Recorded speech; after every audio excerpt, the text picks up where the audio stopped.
Today we have got a lot of stuff to get to, and we did it yesterday. We're doing it all week. If you didn't get to hear the show yesterday, that's okay, because we're going to do this all week. We want your confidence level of Alabama beating Georgia going into the national championship game. What was it before the SEC championship game, and what is it now going into the national championship game? We're doing that all week, 256-576-4977. But, and I feel really bad on multiple occasions here because, number one, I forgot to let our good friend Grady the Greek know last week that we were not having a show on Wednesday. That's right. And his dad texted me and was like, hey, Grady's been trying to call. Are you guys having anything? And I'm like, right. No, oh my goodness, I forgot. So I apologize. Huntsville City Classic last week. Yeah. Well, yeah, I mean, we could have did one on Wednesday. We had time to do it, but it was just one of those things where it was just too much. And then I believe yesterday was January 4th was yesterday. And I believe that was his birthday, I believe, if I'm mistaken. But anyway, we go out to the Neighbors Wealth Management Hotline now. He can tell us. And now it is, because, yes, last week was the semifinal game. We knew Alabama was probably going to win that one. So Grady the Greek, we're going to give that one a big W. This is where all the money is. It comes down to this. This is the last pick of the year for our fourth grader prognosticator, the expert of picking. Grady the Greek now joins us on the Neighbors Wealth Management Hotline. Good morning, buddy. Good morning. Morning, Grady. I hope you had a Merry Christmas and a Happy New Year. We apologize again for not having the outlet for you last week, but I guess you can let our listeners know what were your picks for the semifinals. Did you pick both of them, or were you just picking Alabama? I picked both of them. Okay. Did you? Yeah. And we believe you in revisionist history. So, what were your picks for the games last week? I don't remember the score, but I was hoping that Michigan would beat Georgia. Okay. Oh man. Well, at least you're admitting it. Alabama beat Cincinnati. Well, you got that one right. Well, and we figured you'd have that Alabama. one. Now, I got to ask you: was yesterday your birthday? Yes, sir. All right. Now that's 10, right, or 9? 10. 10. So you are now double 10. digits. Yep. Yes. All right. Do we still bring treats to school? Do we still do that? Yeah. Okay. I was just wondering. I didn't know. What was your main birthday present, Grady? Or did you really have a main one? I mean, I don't really know. Well, in other words, you got so much loot. He's he's celebrating his birthday. It. All right, bud. The national championship time. This is it. Yep. Alabama, Georgia. One final pick for all the marbles. What do you have? Last week was good. I was hoping Michigan would beat Georgia, but Georgia killed them. Alabama 38, Georgia 28. So he likes it closer than the last time, but still rather high scoring. So he likes it 38-28. And Grady, I admire your stick-to-itiveness. I mean, you could have just played it off and said you picked Georgia, but you would have picked Michigan. So that shows right there that you're as transparent as can be with your process. So who will be your MVP on Monday night? MVP Jay Williams. Jamison Williams going to be your MVP. Interesting. And we applaud you, Grady, because during the SEC championship week, a lot of people were picking Georgia, but not myself. You. You picked Alabama to beat Georgia in the SEC championship game. You have got them beating Georgia again, 38-28. Alabama over Georgia with Jamison Williams, the MVP. All right, bud. Well, any shout-outs from post-birthday, Grady?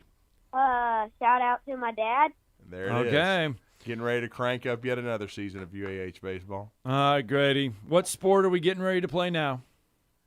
Baseball. All right. Nice. Well, get some work in, and happy belated birthday to you. Enjoy the rest of your day, bud. I will. You too. Thank you, Grady. That was our good bud, Grady the Greek.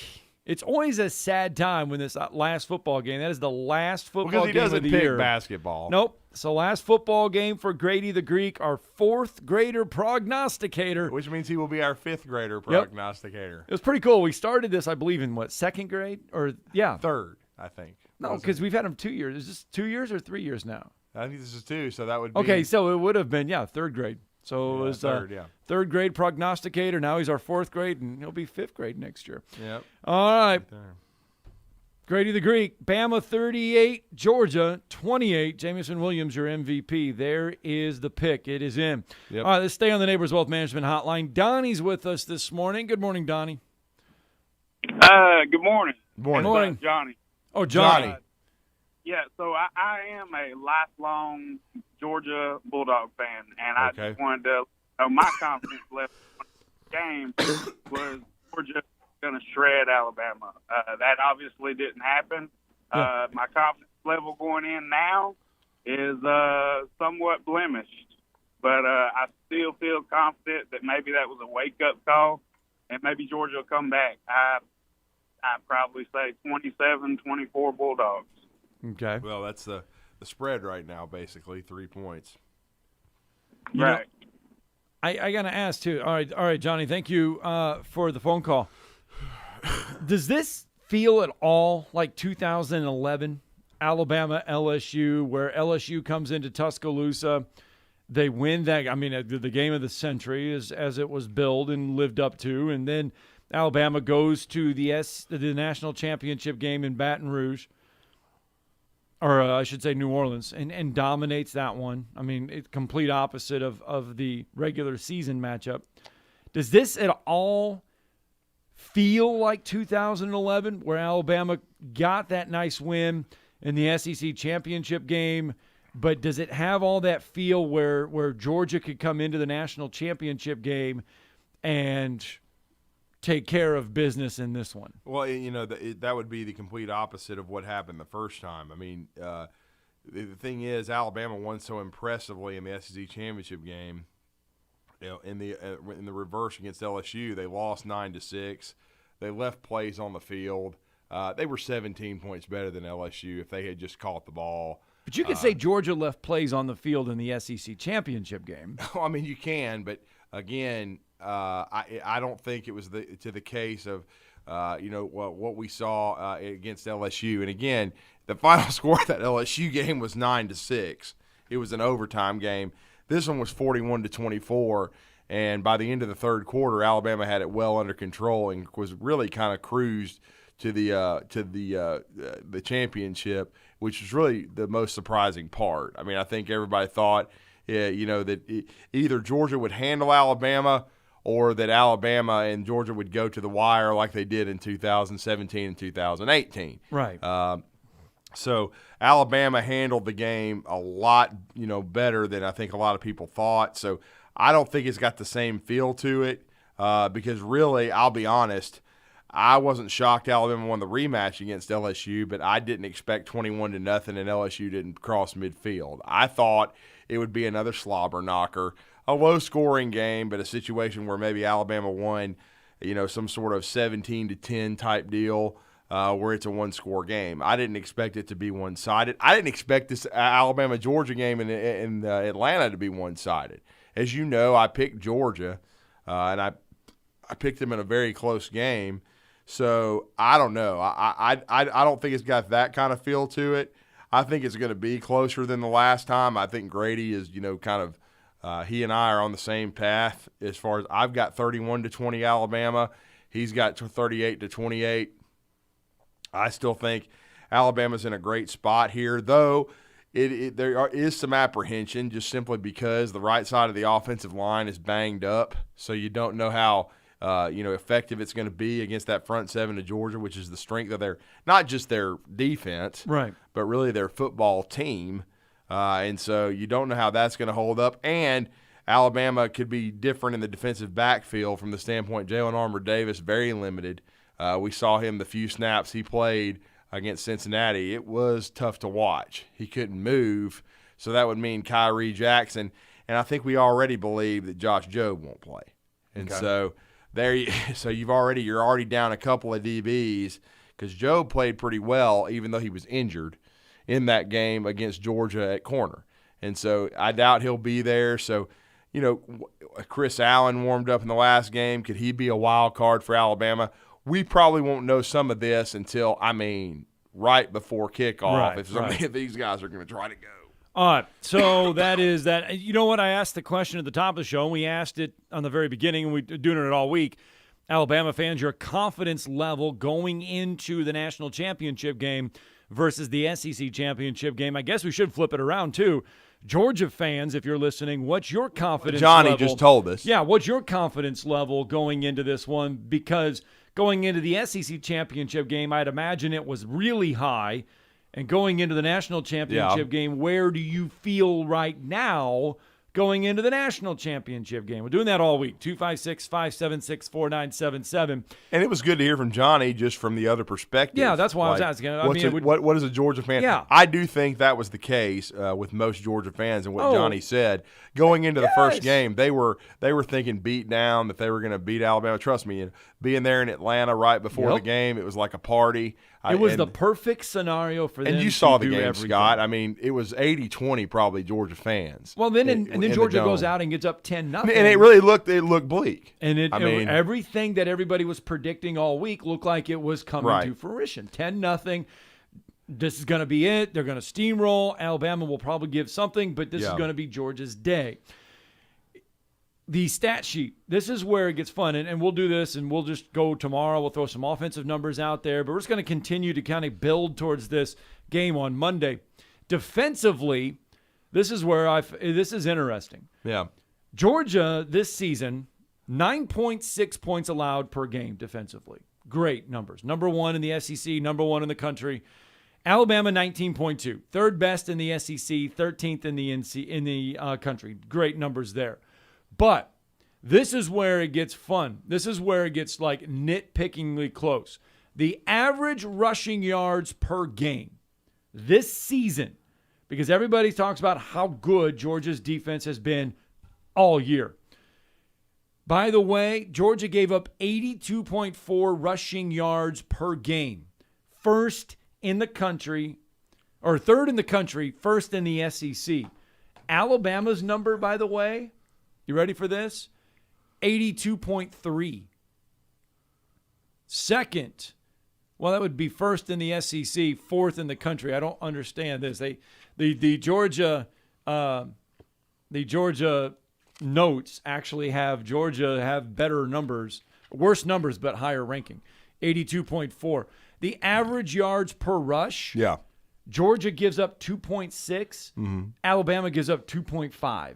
Yeah, their rushing defense is just like right on the same. I think there's even been a stat where I think they've both given up maybe 1,150 yards, the same amount of rushing yards. Georgia's given up 1,150. Yeah. Alabama's given up 1,152. Oh, it's 2. Okay, it's very, very close. It is, like I said, it is like razor thin, minuscule numbers. Well, that's what I've been saying, because I don't think Alabama's defense is being given enough credit, because I think it's just as good as Georgia's, if not better, because I think Alabama's pass rush is better. And what I mean by that is Alabama's got Will Anderson, Alabama's got Fedarian Mathis, Alabama's got Dallas Turner, and Georgia doesn't. I don't think Nolan Smith – well, and let's not misunderstand something here. Now, it's not an injury situation, but it's a legal situation. Right. Georgia's leading sacker, as you know, did not play in the SEC championship game and has been gone – since just past the midpoint of the season, Adam Anderson, due to the off-the-field situation. So third down conversions, right? The opponent's third down conversion, that's always a huge thing in the game. Yeah, and it was a huge thing in that game. Georgia's letting opponents convert 34% of their third down conversions. Mm-hmm.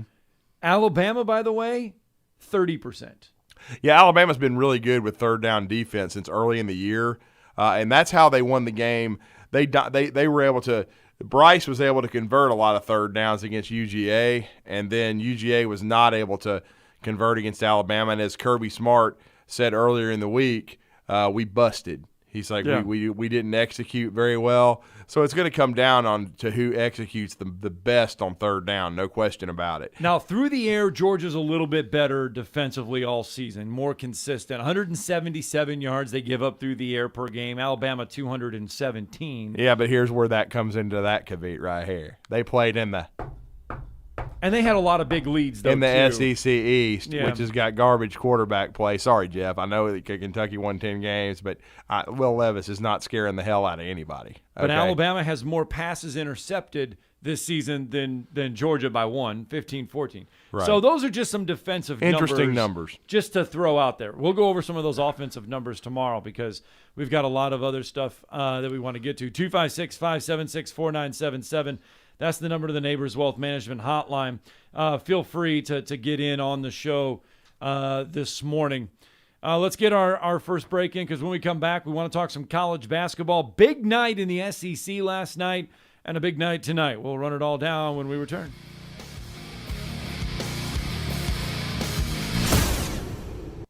You're listening to Talkin Ball on 97.7 ESPN, The Zone.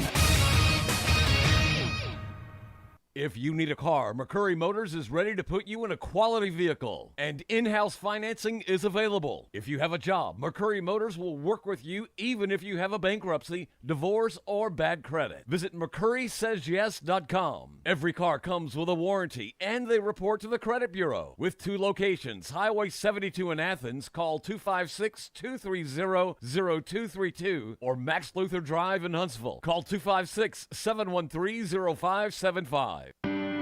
Katie Britt is a Christian conservative and an Alabama First business leader running for the United States Senate to save the American dream from Joe Biden's socialist agenda. Katie Britt will bring fresh blood and new energy to Washington and fight tirelessly for our conservative Alabama values. Here's Katie Britt. My faith and relationship with the Lord guide my everyday life. Being pro-life and pro-Second Amendment doesn't make me radical. It makes me American. We have to show strength at the border, and what we are showing as a country right now is total weakness. It is so important that we protect our nation's borders. We are a nation of laws, not a nation of lawlessness. We need somebody that knows how to fight for Alabama, that believes in Alabama. Katie Britt will fight for our Christian conservative values, put Alabama first, and never apologize for it. I'm Katie Britt, and I approve this message. Paid for by Britt for Alabama, Inc.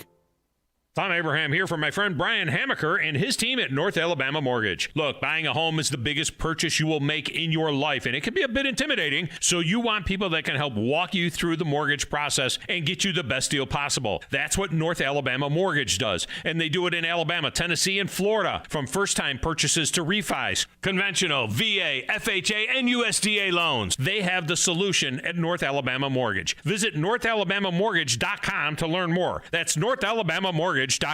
Hey folks, this is Arthur Seaton, managing partner at University Kia, here letting you know we are proud supporters of Madison Academy football. Stop into the University Kia today and shop our large selection of new Kias, including the all-new Telluride 8-passenger SUV, the stylish new K5, and sporty new Seltos. Visit universitykia.com to view all our great offers and get pre-approved in minutes so you can drive home your new Kia today, because we want to see you in a Kia.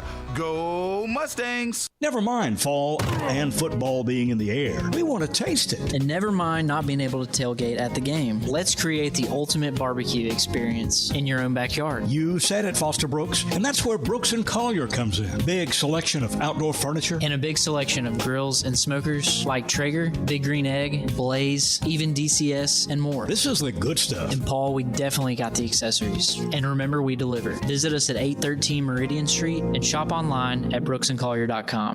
The kitchen is the heart of any home. It's where the family gathers. It's where kids discover old recipes and make them their own. Just starting out or just now getting started on the dream kitchen you've always wanted? I'm Chris Haygood, and from all of us here at Bob Wallace Appliance to the home builders and the homeowners of the Huntsville area, a heartfelt thank you for buying local. We're in Huntsville, Florence, and Coleman, and online at bobwallaceappliance.com. Taco Bell presents a get-out-of-bedtime story. It's time to wake up from this amazing dream, even though you're jet skiing on lemonade. How extreme! And oh, look at that, you just won the lottery.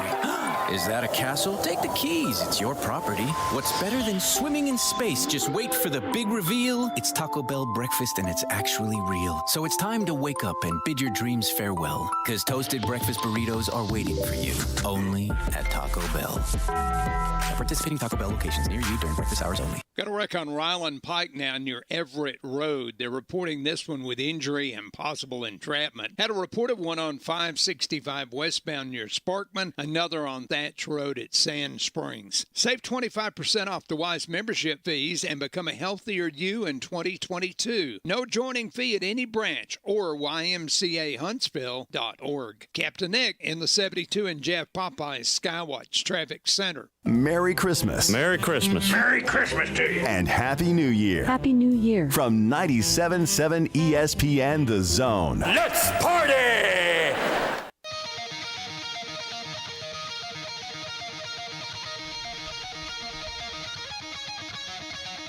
And just like that, we're back. 97.7 ESPN, The Zone, Talkin Ball. What a night it was for college basketball in the SEC last night.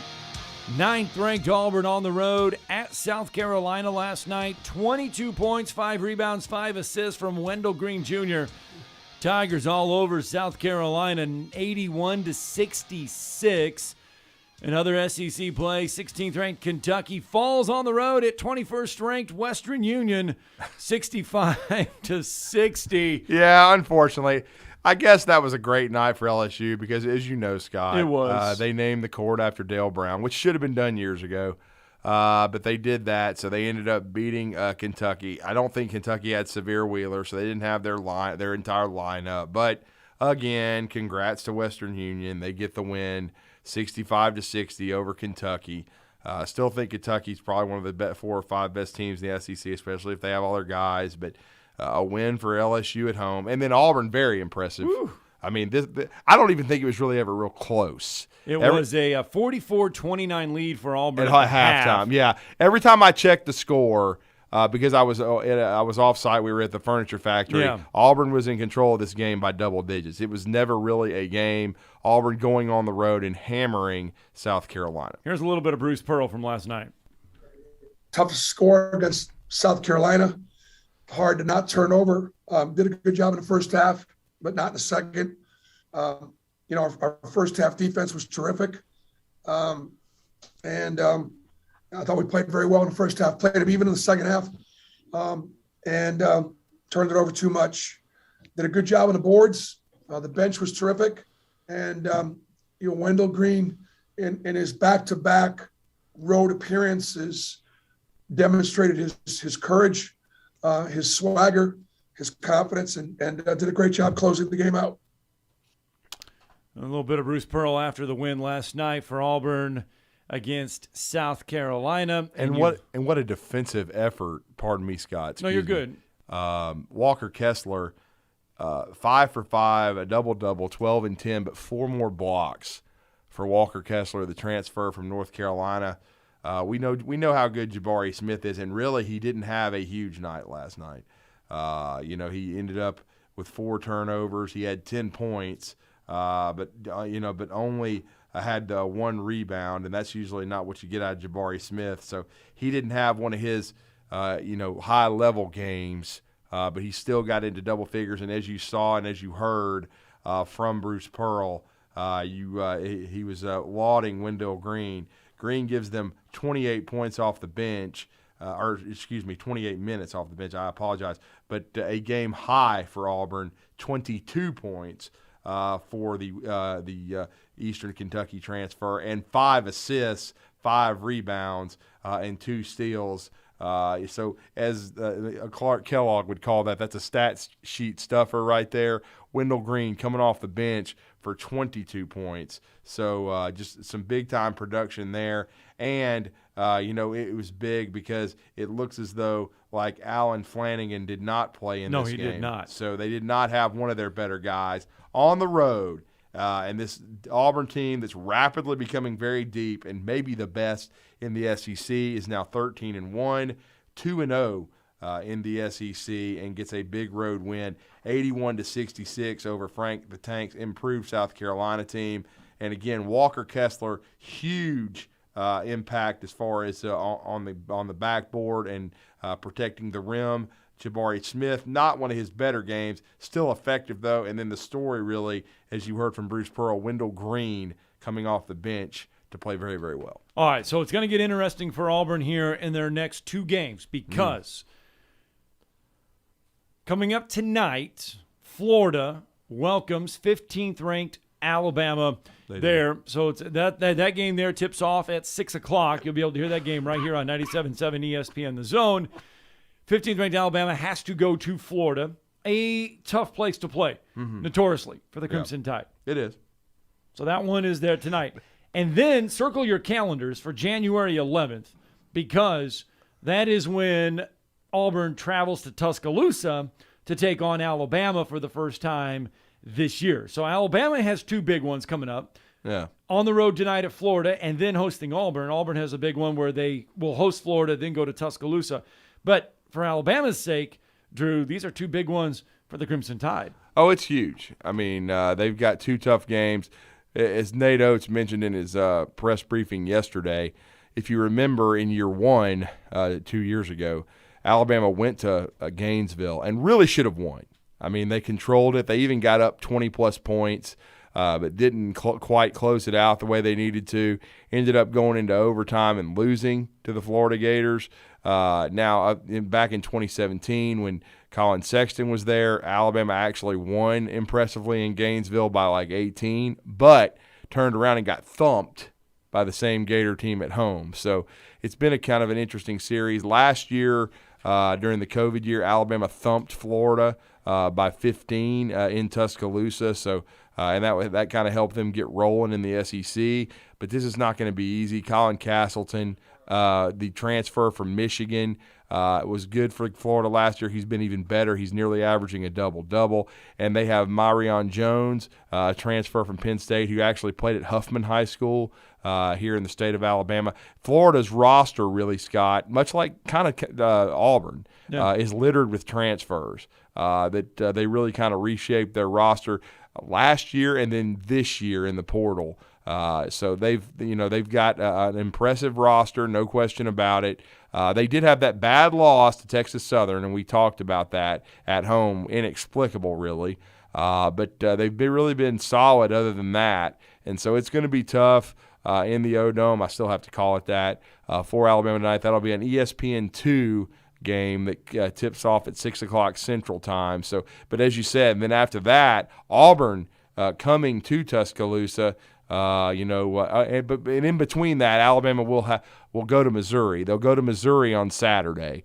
But that game at Auburn next Tuesday, January the 11th, the day after the national championship game, going to be a huge one because the Auburn Tigers looking extremely formidable right now. All right, let's get out to the Neighbors Wealth Management Hotline.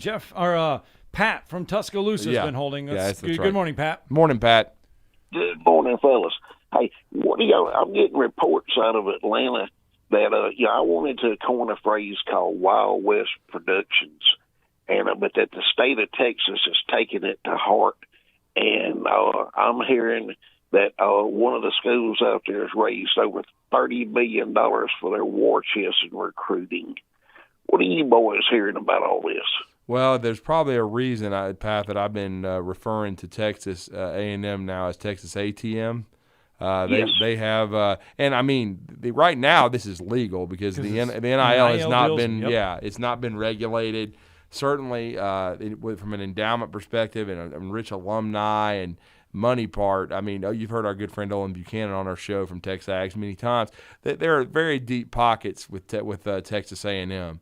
And so right now they've been stockpiling a lot of talent. Now, you can't sign everybody because there's a cap on how much you can, as far as how many guys you can sign, 25, usually this year 32 due to the Tennessee rule. But certainly the A&M Aggies have been aggressive. They've signed, quote unquote, well, a couple of them are committed and haven't signed the dotted line in February yet, but they have on paper right now the top-ranked recruiting class of all time. Certainly they've been ultra aggressive, but if you ask me, do I think they're going to win a championship, I would say no. They'll fall on their face because they, I'll give LSU a lot of credit. They played in their bowl game last night. Now they got smacked because they only had 38 players, I think, by kickoff. Yes. The story out there is Texas A&M was the same deal, but of course Texas A&M, half their guys were either transferring from getting in the portal or they were opting out because they didn't want to play in a bowl game like that. And so Texas A&M wanted to avoid any negative publicity and a beatdown and a loss to Wake Forest, and so they decided not to play. But what we are seeing, Pat, is the new age in recruiting, right? With name, image, and likeness, where this is going to happen. Schools and but kids you have are to manage that find, roster now yes. from a year-to-year basis because Yes. so many you can go into the portal and go somewhere else. Gotcha. But all right, here's the next question. Has the NCAA protocol changed as far as COVID testing goes? There for a while they were testing weekly, and my question is, prior to this championship game, I'm extremely concerned. I have tickets to Indianapolis, and I will be there. And what is the newest protocol? Is there going to be any mandatory testing of players prior to that ball game? Because I'm very concerned about it. It hasn't changed. I don't think it's day changed, one. has it? Yeah, Nope. because it's like it has been from the because that's what start of people the are season. complaining about. Why? Yes. Why people that are vaccinated still being tested? It's different than the NFL protocol. The NFL protocol is way more stringent, and now with the CDC on the NFL level saying you only have to quarantine for 5 days, that's kind of made it a little easier. But when you're looking at all these bowl games and you're seeing Team Y didn't play because of COVID stuff, you have to read what comes after that. Transfer portal, guys opting out. A lot of these teams could still play these bowl games, but it's because of the transfer portal guys and the guys opting out and a few COVID numbers that puts them below everything.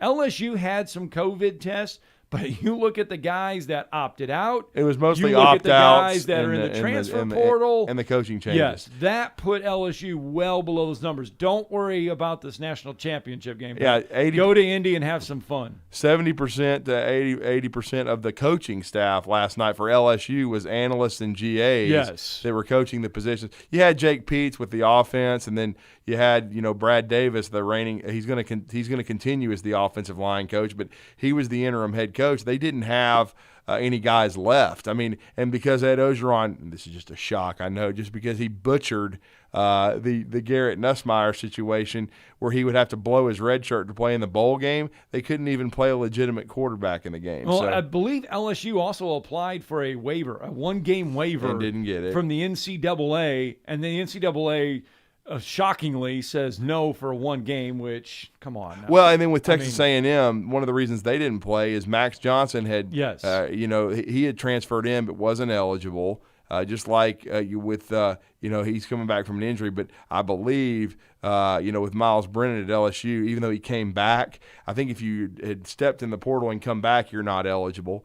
And so Texas A&M, they had lost Zach Calzada to the transfer portal because he realized he wouldn't be the starter next year. And then Haynes King's not healthy enough. Yeah, so let's not play. And Jimbo wanted to avoid embarrassment and having to play a walk-on quarterback and losing again and ending up with 5 losses. And so he didn't want to play. Pat, don't worry. They'll be all right for Monday. I think so. All right. That's what I'm worried about. And Pat, and I will say this, and thank you for the call. Alabama didn't leave the hotel for a reason in Dallas because they didn't want to have these issues, and I'm sure the same situation is going to happen in Indy. That's why college football you can say they're proactive. They went immediately to Zoom on everything. Yeah, that's what Scott was talking about that yesterday. No media day stuff. I mean, it's all Zoom everything again. is back to being Zoom. I mean, they're taking the precautions they can. All right, let's stay on the Neighbors Wealth Management Hotline. Jeff from the Borough with us this morning. Good morning, Jeff. Okay, Jeff, did I get it right? Severe Wheeler didn't play, right? No, he played. He did? Okay. Yep. I thought somebody. He got knocked on his. Oh, he got injured. Okay, He got knocked gotcha. his butt by his screen by 7-footer. Oh, okay. My bad. I was just told that he wasn't in the lineup. 4 minutes. Oh, only 4 minutes. So he got hurt way early. Okay, About I got 4 you. minutes. About 4 minutes, yeah. Okay. And when you don't make shots, then when you're shooting 36% instead of like 59, 58, when they've been shooting 6% in the second half, you ain't gonna win. So, I mean, kudos to LSU. They named the court after Dale Brown last night. So, it's Dale Brown court now. So it's like Coach K and the rest of them. So, I named the court at halftime after him. He's got a little signature on the court now. So, like you said, they would name a bathroom after him. They'll name the court after him. So, all that kind of stuff. So, that kind of thing. So, but I still don't think LSU's that good. They hadn't played nobody. And their best win probably is Georgia Tech. They played Belmont. And Their best win now is against Kentucky. They ain't played nobody. They ain't even played any. I know about they ain't played nobody. I know about non-conference. I'm talking about. I mean, they played 2 conference games. We got 16 more to play. Oh, I know. There's a long road ahead. Oh, there's a long way to go. Don't be getting too excited. You ain't won nothing yet. So, like I said, you ain't won no championship. So, don't be getting too excited. I guess y'all need to go back down to FCS. Guy Pierce said this morning, Carroll's LSU, that they won't have 70 players next year. So, I guess they can go down to the Southland Conference, I reckon. They can go down to play FCS ball for 1 year. Oh, well. The next NCAA is going to give them a waiver. I wouldn't give them no waiver. Oh, well. You screwed your program when you fired your coach. You won a natty. You screwed it up. Oh, well. That ain't my problem. It ain't my problem. It's LSU's problem. So y'all screwed it up. So I guess they can go play in the Southland Conference 1 year. Then I guess in 2023 they can ask Say to get back in the SEC. He'll let them back in. Let's see. I guess we will. So they will have 13 members next year instead of 14. So, but and 3 schools with losing seasons: LSU, Missouri, and Florida. So we're gonna see what happens there. But 5 and 8 now in the bowl games. I think now whatever it is. So or 5 and 7 be a losing record. I guess they counted 1-1 to the championship, 1 win, 1 loss. So that's 6 and 8, I guess, with 1 forfeit. So I mean, Georgia and Alabama played 2 games though, so we got an extra game there. But And y'all are going to get well Saturday, Jeff. I mean, I know. y'all host Georgia, who's terrible. If we don't beat Florida, then there's a problem. If we don't beat them, I mean, Henry Clay High School could beat Georgia. I mean, they Georgia Mason Georgia's beat them. bad. Gardner Webb beat them by 17. East Tennessee State beat them. George Mason beat them. They're terrible. I don't know how they beat Memphis. Memphis was such a dysfunctional mess, I guess, at the time. We know how they beat Memphis. Beat Alabama. They played well, Jeff. They played well in one game. They played up to their talent level. I mean, I know. That's what Georgia gets did down there. But I'm saying the only reason why Tom Crean got the Indiana job because he had a guy named Dwayne Wade and Kentucky go to the Final Four, and he screwed them up. So I guess he's gonna screw Georgia. I guess we can go smoke a cigar at that Stegman Coliseum. Stoke it. Go smoke us a cigar. So y'all hang in there, guys. See y'all. Thanks, Jim. Well, thank you, Jeff, for the clarification on Wheeler. I just heard that that he was not in the lineup, and now you understand why he got hurt. So, and with a 5-point loss, that had a lot to do with it. But a good win for Western Union. Congratulations. They get the win, and now it's going to be a really interesting matchup. They host Tennessee Saturday, and Tennessee, as we know, lost to Alabama, but didn't have 2 of their better players. Probably will have, Fulkerson and also, Kennedy Chandler back in the lineup. So that's going to be really interesting to see. And I don't disagree with Jeff here on LSU as far as their team. They have not played a great schedule. Okay, right. That's why they were undefeated in the pre-conference. Auburn whacked them in Auburn Arena pretty good, but they got this win over Kentucky. But Kentucky didn't have their entire lineup without Severe Wheeler, their point guard. So going to be interesting to see how they do hosting the Tennessee Vols. All right, let's get a break in. When we come back, the college football playoff ratings are in. Does college football have a problem, and what can we do to fix it?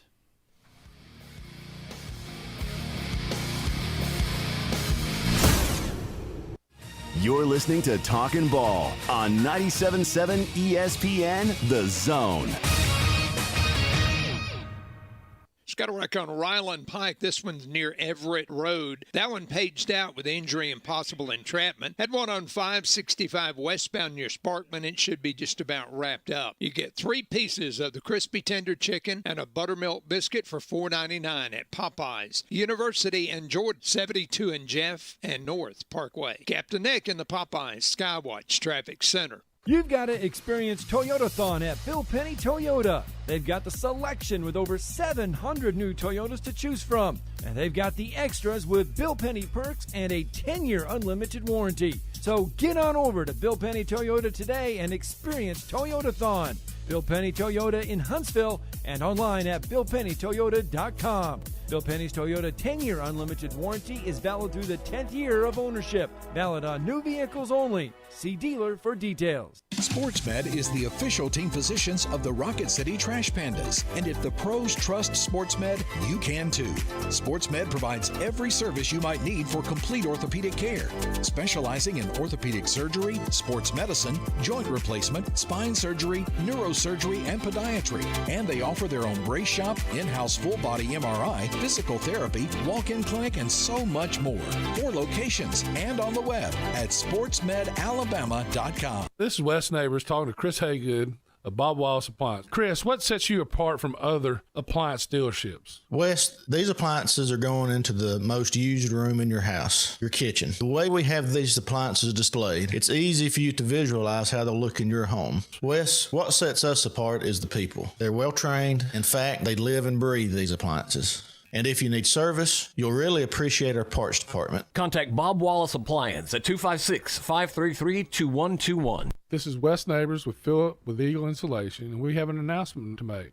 Yes, Wes, we are now Eagle Masonry and Insulation. We're still a place to call for your installation needs, but now we offer masonry services. What kind of masonry projects can you handle? Wes, no job is too big, no job is too small. We can do renovations, new construction, outdoor fireplaces, fire pits, brick landscape borders. Well, when you came out to my house, you did both the insulation and masonry at the same time. You guys did rock for me, you did brick for me, and you insulated my house. That's usually done at the same time that you're building a house. Absolutely. It really capitalizes on 2 services you need at the same time, and you can get one company to handle both of those. Philip with Eagle Insulation will come out, do your installation. He'll do your masonry. They do a great job. They guarantee your work. Check out more online at insulatedwitheagle.com and schedule your free examination today. 256-755-1556.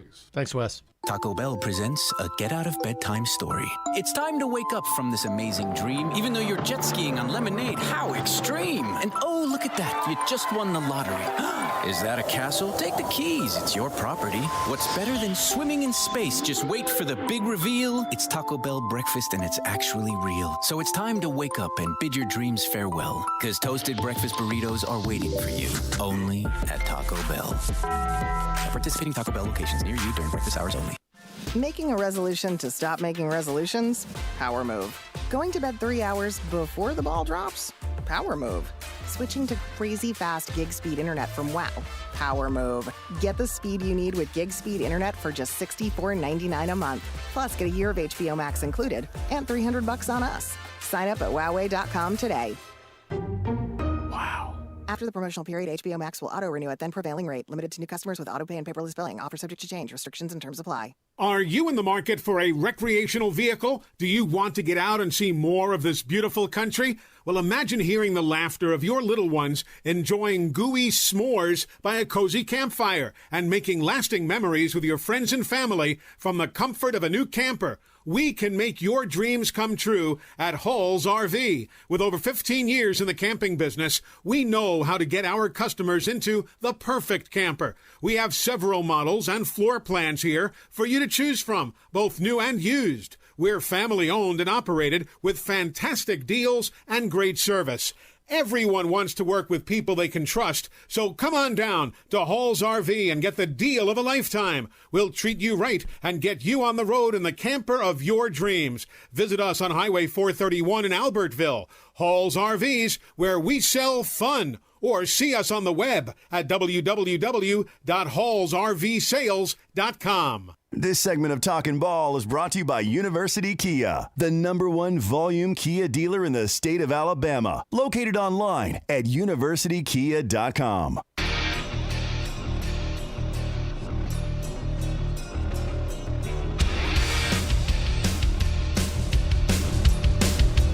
All right, 7:47 on a Wednesday morning, 256-576-4977. You can get in on the Neighbors Wealth Management Hotline. And once again, the semifinal playoff ratings dropped by nearly 2 million from last year, which dropped from about 2 million from the year before. So you look at it, 16.6 for the Alabama-Cincinnati game, 17.2 for the Georgia-Michigan game. That was compared to 18.9 from last year's Alabama-Notre Dame game and 19.1 between Ohio State and Clemson. Does college football have a problem as far as the matchups? I don't think have anything to do with it because I think Michigan is a national brand. They are, Alabama's a brand. But see, Cincinnati's not. Right. I think that wasn't as sexy. I think everybody knew Alabama would handle Cincinnati. Now, there's always those that are going to hold out hope for a huge upset like an NCAA tournament basketball. Playing it at a dude. 2:30 kickoff on a Friday. I know. Is that the issue? Should college football move everything and keep it on a Saturday basis because that is college football's day? That is what we love college football for. That they should be played on the first. Now the problem is that you've got the Rose Bowl stuck in a certain time slot that no matter what, it has to be on a certain day at a certain time. That is the first at its time. Yeah. The Rose Bowl is. And always, that is, yeah. When it sits down at the table, the Rose Bowl is its stipulation. Moving. Yeah, they're not moving anything. Right. No, they're not going to bend.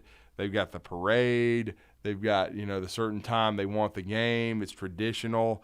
So that's always going to be a sticking point, I think, with the process.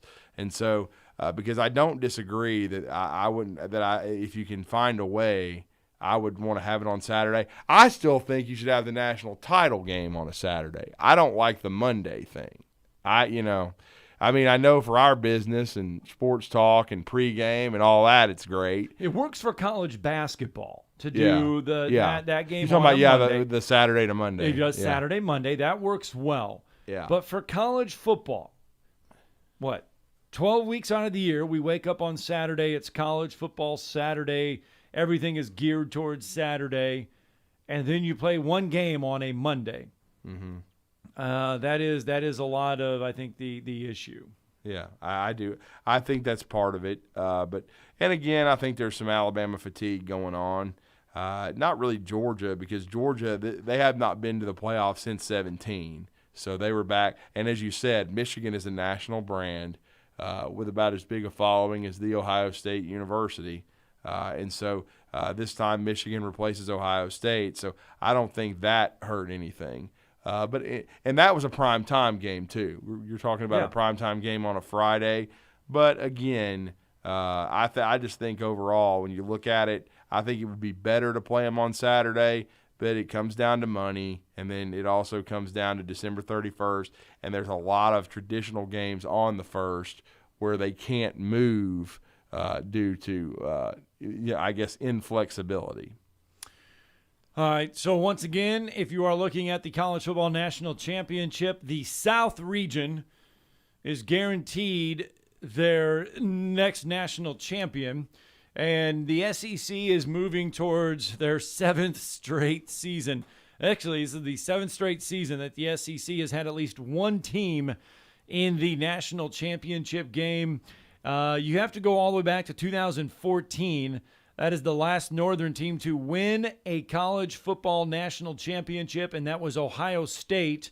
Since the BCS era began, Drew, Southern California in 03 and 04, if you count Texas as part of the South brand, 2003, 2004, is the last time that a team outside of the South region has won a national championship in college football. Not surprised. I just thought that was kind of interesting. I looked at that this morning and I was like, holy cow.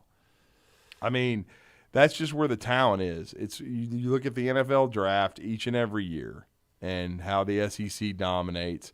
I know they try to spin it now with the bowls and like, oh, it just means more. But look how many bowl games the SEC.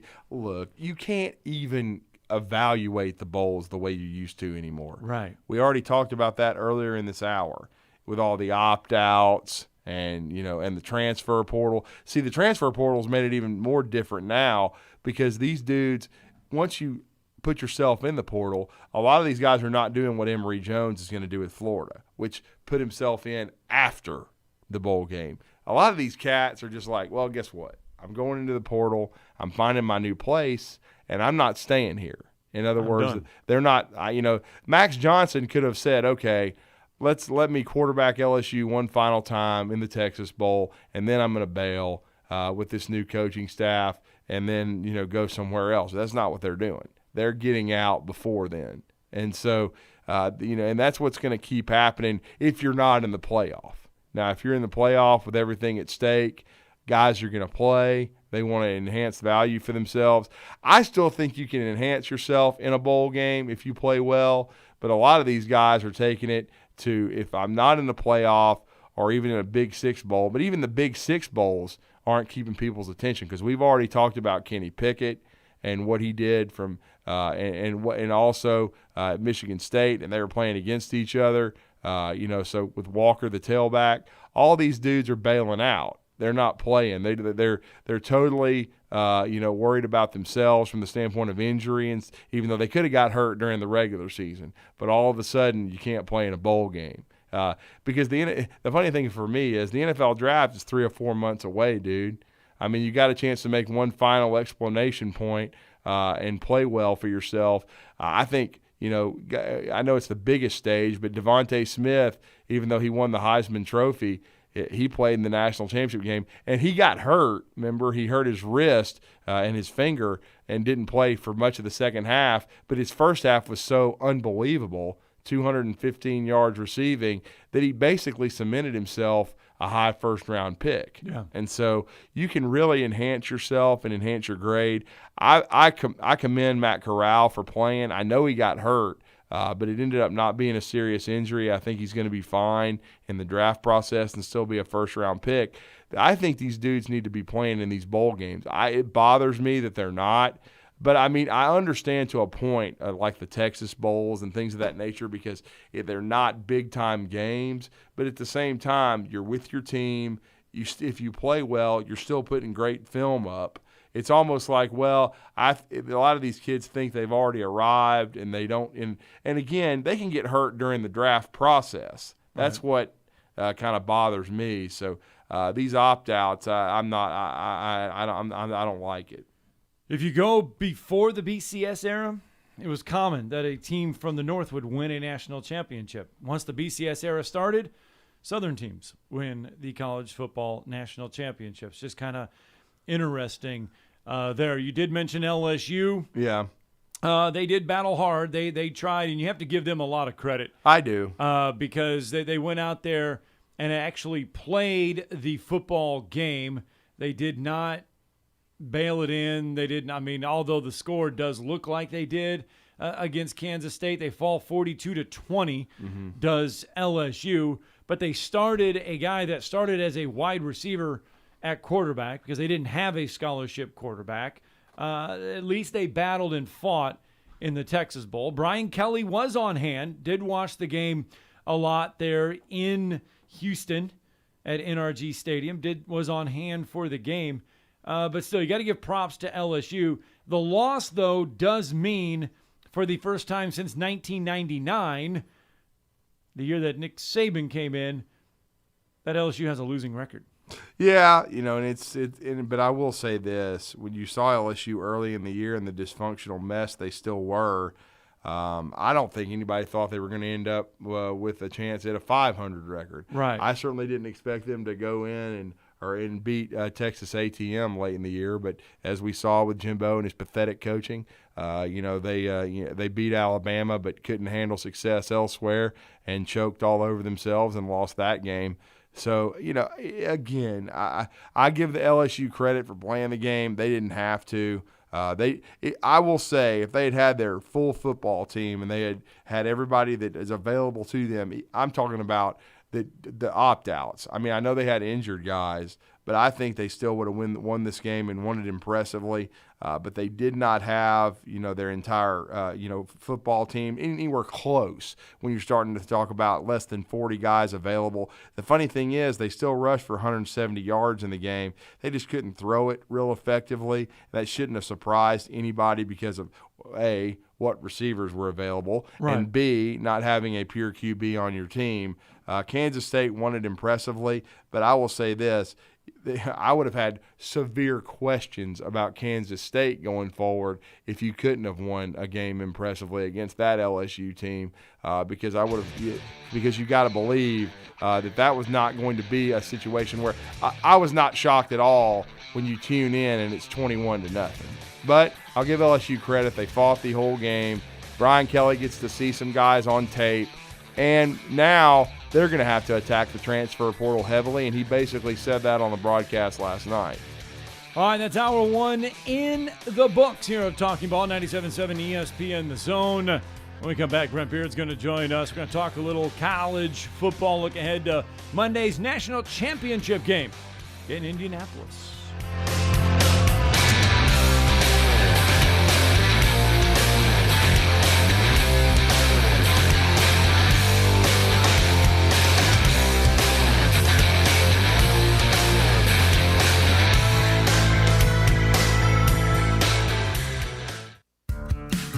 Have you ever found exactly the right new car or truck with the exact features that you want and nothing else? Well, at Woody Anderson Ford, we can promise you just that. Hey, Bobby White back again, and you can now factory order your new Ford today, and you'll get your new car or truck exactly the way you want it. And there's no extra cost to custom order. Plus, you get $1,000 off MSRP on top of any additional factory rebates. This applies to 2021 F-150, Explorer, Ranger, and Expedition. It's a win-win with a custom order at Woody Anderson Ford. You get the colors, the features, and the options that fit your life. Plus, you get notified when it's built, shipped, and ready to deliver. Listen, buying a new car or truck is likely the second largest investment you'll ever make. So why settle? Get exactly what you want with a custom factory order today. And get $1,000 off MSRP. See how at WoodyAndersonFord.com or at the corner of Jordan Lane and Sparkman Drive. Hope to see you soon. WZZN, Union Grove, Huntsville, Alabama. 97.7 ESPN The Zone.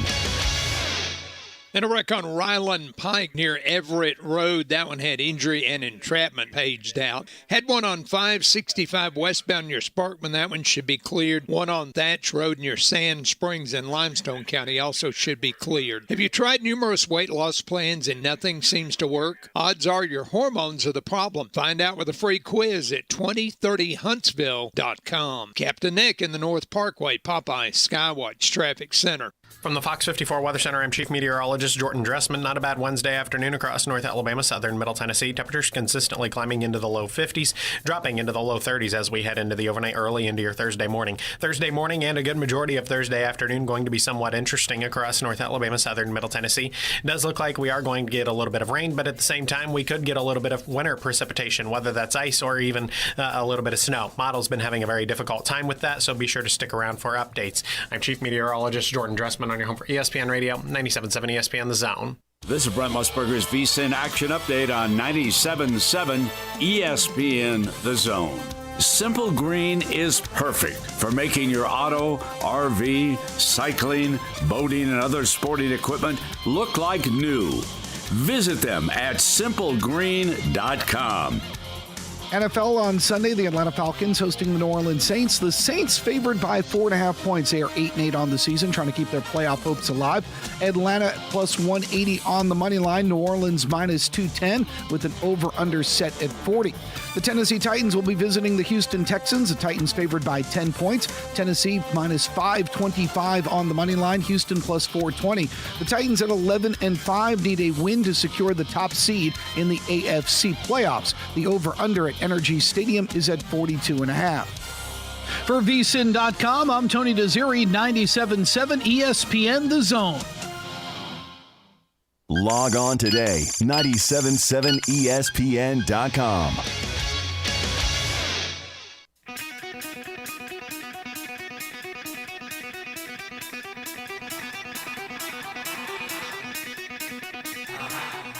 Welcome to Talkin Ball with Scott Theisen and Drew DeArmond. Call into the Neighbors Wealth Management Hotline now, 256-576-4977. That's 256-576-4977. Now, here's Scott and Drew. It is hour 2 of Talkin Ball on 97.7 ESPN The Zone. Scott Theisen, Drew DeArmond with you for another hour of the show. And we have been talking a lot about the College Football National Championship game, Alabama and Georgia. A series right now that has the Alabama Crimson Tide winning the past 7 meetings, including this year's SEC Championship game. By the way, the last time Georgia faced a top-ranked Alabama squad, 2018 SEC Championship game. Georgia fell in that one. But that'll be Monday. A lot to get to between now and then. No question about it, and who better than to help us? He's one of the best there is for First Coast News, college football analyst, also College Sports Today on Facebook, Terry Norvell, and collegesportsnotebook.com. And that is Brent Beard. We hope he had a Merry Christmas and a Happy New Year, and we always look forward to catching up with him and talking some college football. And what a crazy time it is with all these opt-outs and the transfer portal and everything going on. And really the coaching carousel from an assistant standpoint still turning. But Brent Beard is now with us. Brent, welcome back. You're with Drew and Scott. How are you this morning? Well, I'm doing well, guys. It's great to be with you. We're kind of in the middle of a lot of things down here right now. And what escaped a lot of notice about an hour and 15 minutes away from me tonight is one of the bigger basketball games in the country as Bama comes down to play Florida, which is I think will be very interesting. We are in the midst of people may not realize this, but Jacksonville has the second biggest Bulldog club in America next to Atlanta. Mm-hmm. So, and obviously Georgia, Florida is down here. But, and also on top of that, and people may miss this too, but on Saturday, the commissioners meet in Indianapolis to further discuss expanding the playoffs. So, Drew, as you said, and Scott, that it's an unbelievable amount of things swirling around right now. It really is, and it looks like the committee is still more concerned about the format of the and how they're going to set this up with the playoff. They're not concerned at all about the TV ratings. Scott already talked about that. For the second straight year, they took a dive. They're not concerned about that at all. I don't think they're more concerned with how this is going to be formatted as far as conference champions. I guess also the group of 5 being represented, and really the Power 5 as a whole, and what schools can qualify for the playoff. Brent. And I'll give you something interesting with that. Matt Hayes, who writes for Saturday Down South, had a very interesting paragraph in his latest 1st and 10, is what he calls it. He does on a weekly basis with Alabama and Georgia playing each other. He said he talked to someone of influence that told him that people may be surprised how some of these conferences may cave is a word they used to keep from having two SEC teams in the finals. So, and people need to remember that Alabama LSU playing in 2011 in New Orleans had a tremendous amount to do with ushering in a 4-team playoff at that point than people will ever realize. Yeah, I mean, there's no question about that, I think. But it's blown up in their faces, Brent, because for the second time since 2017, we are getting an all-SEC final with Alabama and Georgia again. Well, it absolutely is. And look, if you're a conference like the Pac-12 that just had a rip-roaring 0-5 in bowl games, I believe I would do everything I could, including standing on my head, to get my fellow commissioners to expand the playoffs so that you could get one of your teams in there. The question, though, is, I mean, if you expand these playoffs, and the SEC has been adamant, Greg Sankey has been adamant that he doesn't want automatic qualifiers in there. From the Power 5 and things, yeah. He wants the 8, 12, wherever we go, he wants just the 8 teams. The other conferences, how I don't want to say dirty or nasty, but where are these talks going to go, and how deep do you think they're actually going to get? And are these conferences going to resent each other when they actually sit at the table and start to make headway? They may a little bit, Scott, but there's so much at stake here that benefits everybody that's got to outweigh anything that they disagree with on these automatic qualifiers. I mean, just to be able to and look, we all know and understand that at the end, even with a 12-team playoff, you're probably still going to have a whole lot of, or something similar to, Alabama and Georgia. But to have teams in these different conferences be able to have access to this, I still believe there will be some kind of compromise at the end to get this thing going. And now the problem is, I don't know if they want to come out with a grand announcement this weekend thinking that would upstage the national championship game on Monday night, but they've got to get this thing going because they meet this weekend. They also have their annual meeting in April, and I don't know how often they're going to meet between January and April. So these guys at some point have got to leave their egos at the door and come up with an answer. Yeah, and it looks like, Brent, one thing that we may not see is that as quickly as we thought at one time when this all broke in the summer, is Oklahoma and Texas in the SEC quite as quickly as we anticipated. Yeah, and obviously it won't be next year because the schedules have already been announced. For instance, on the SEC, on the SEC network, right in the middle of the season, remember, which is kind of odd, but that's the way they're doing it now. So, I mean, our hopes now would be for 2023 as far as something coming through. And look, I know it would be, I wouldn't want to be the schedule maker to get that done, but it can be done. And look, the sooner the better for both Texas and Oklahoma, and to expand the playoffs. Obviously, everything comes undone. It comes up for evaluation by 25 and 26. Guys, another big issue with this, and I won't belabor the point here much longer, but the TV contracts are also a big deal with this because ESPN obviously has first right of refusal, and you've got a lot of these other entities. YouTube, Amazon, I mean, just pick one that wants to get involved with this too. And how willing is ESPN going to be to share that inventory? And don't think that that's not a big part of what's going on here, too. Oh, it's a huge part. It is a huge part because Fox wants a piece of the pie. CBS wants a piece of the pie. Everyone wants this money pie now that is sitting out there. Well, absolutely. So how do they divvy that up at this point, too? And I tell you, one of the things that's odd, and Brother Brett calls this to my attention on a regular basis, is that, how ESPN does a really good job of promoting the Final Four and who's in and all that.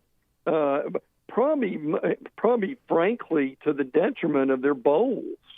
So I would be very interested to see when all this gets done how the publicity is going to be happening. But again, guys, to me, the bottom line is in November when this happens, instead of 8 schools that are really interested, when you get 12 teams, you've got 20 schools who are interested in November where this is going.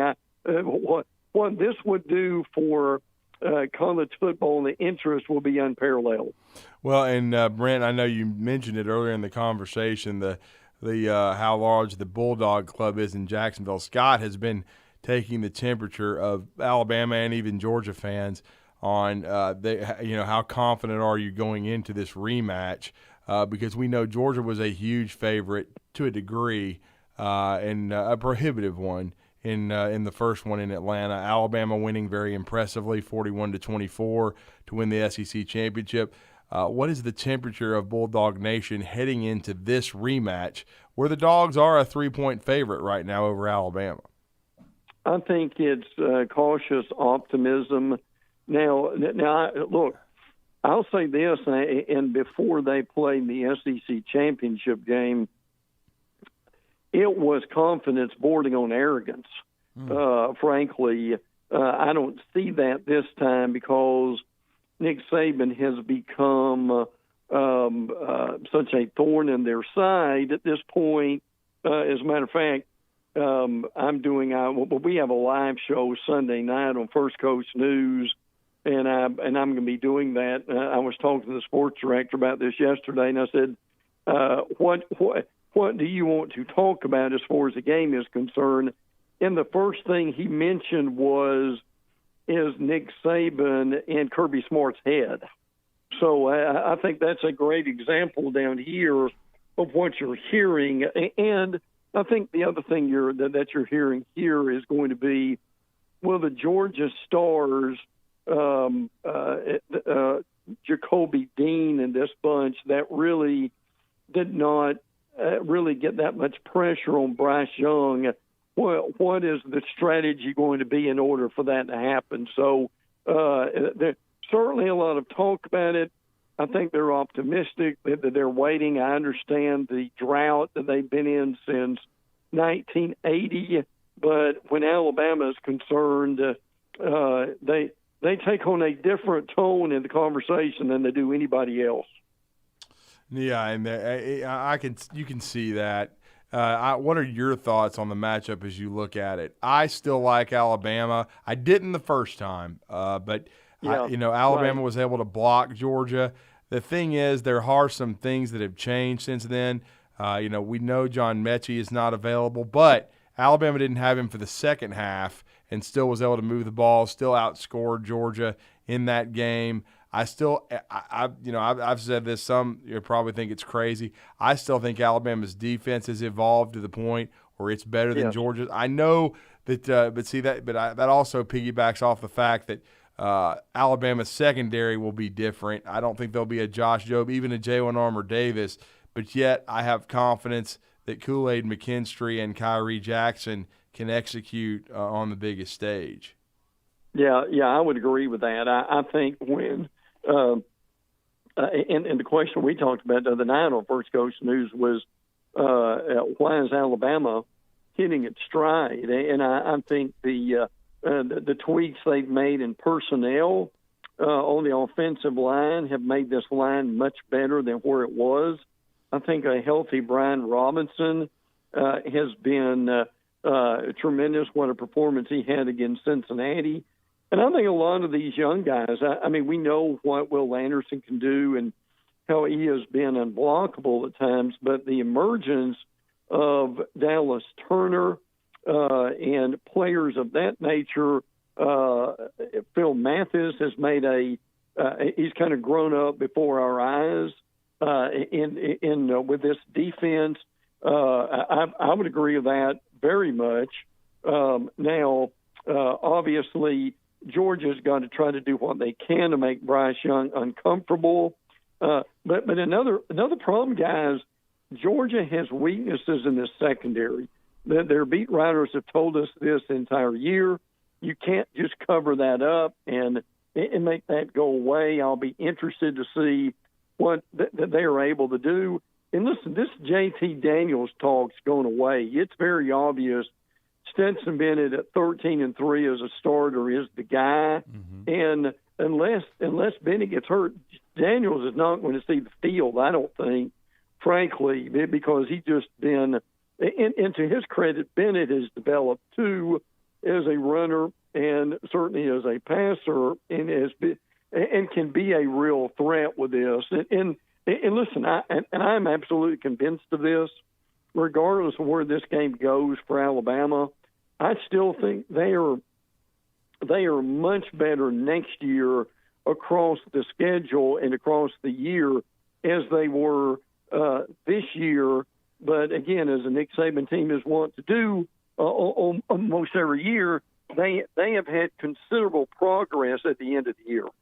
Yeah, they have. I don't think there's any doubt about that. I still think they've got the two best players. They've got Bryce Young.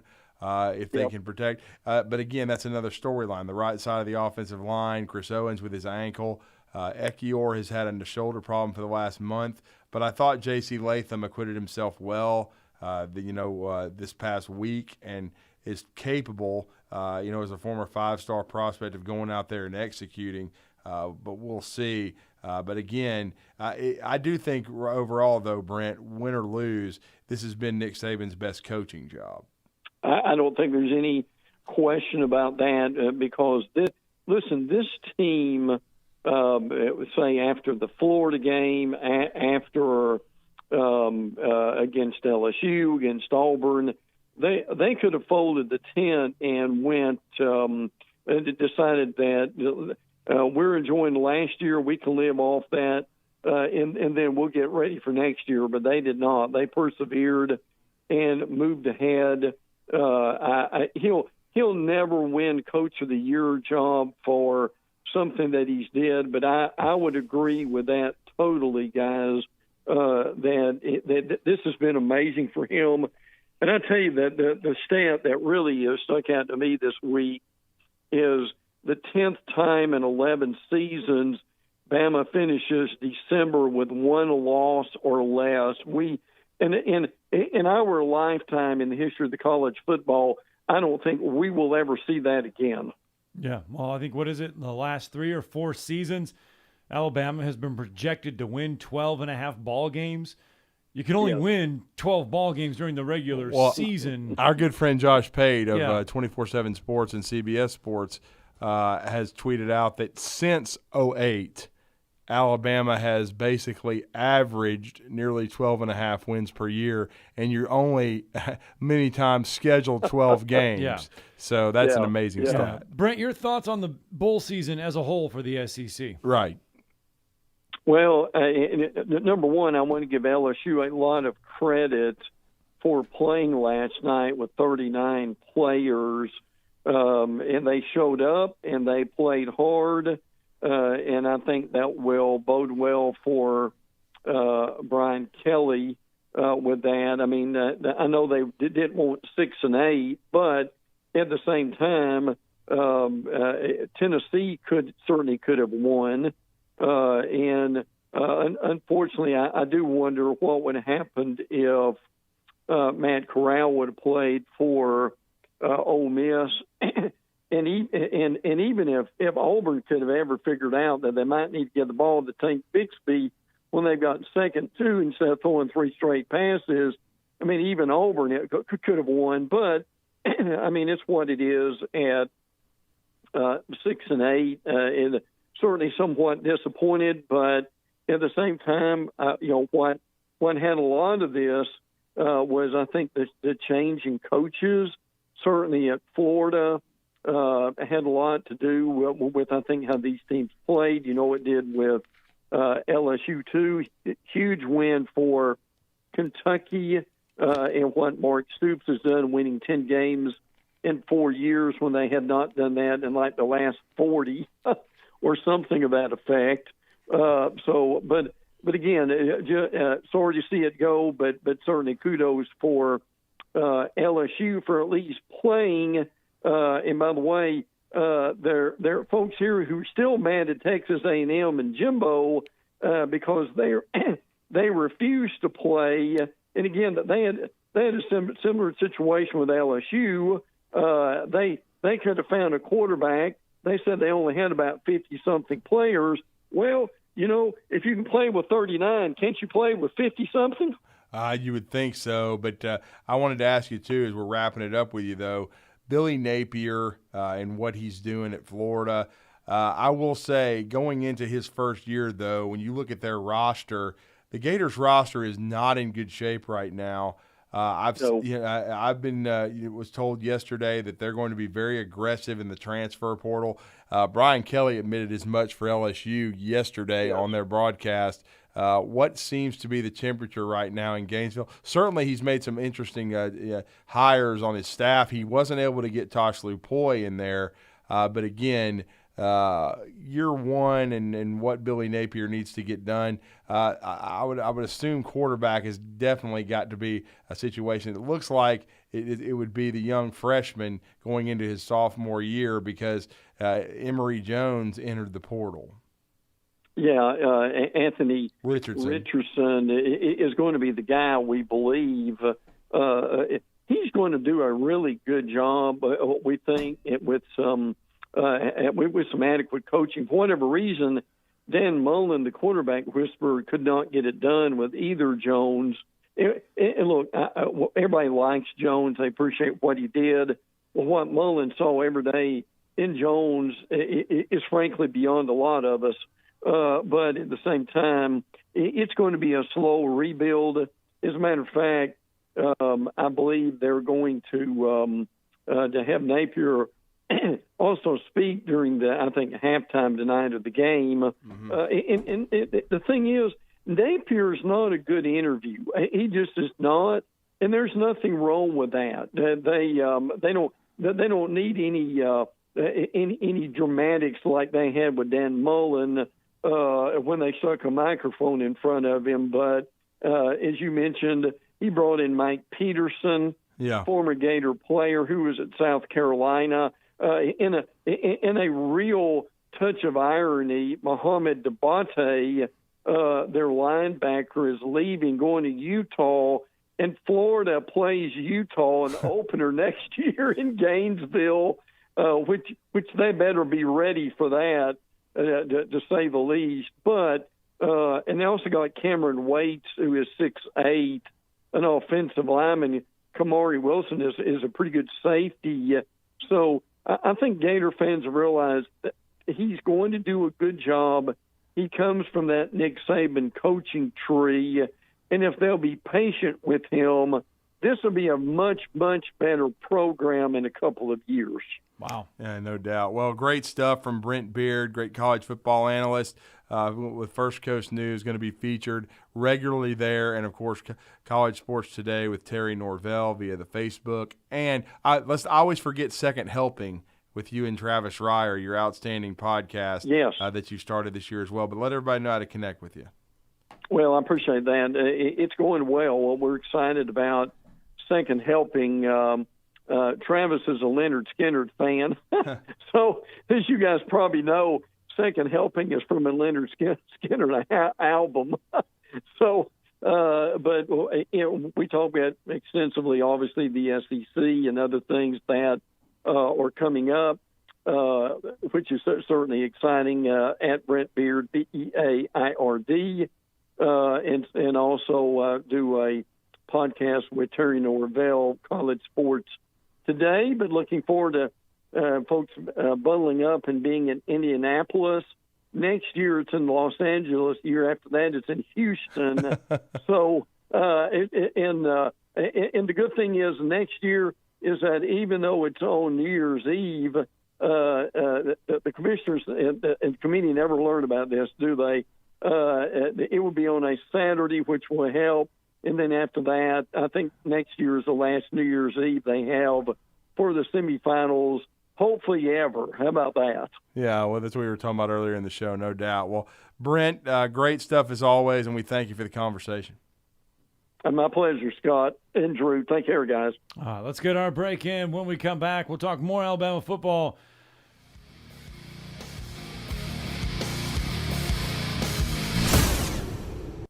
You're listening to Talkin Ball on 97.7 ESPN The Zone.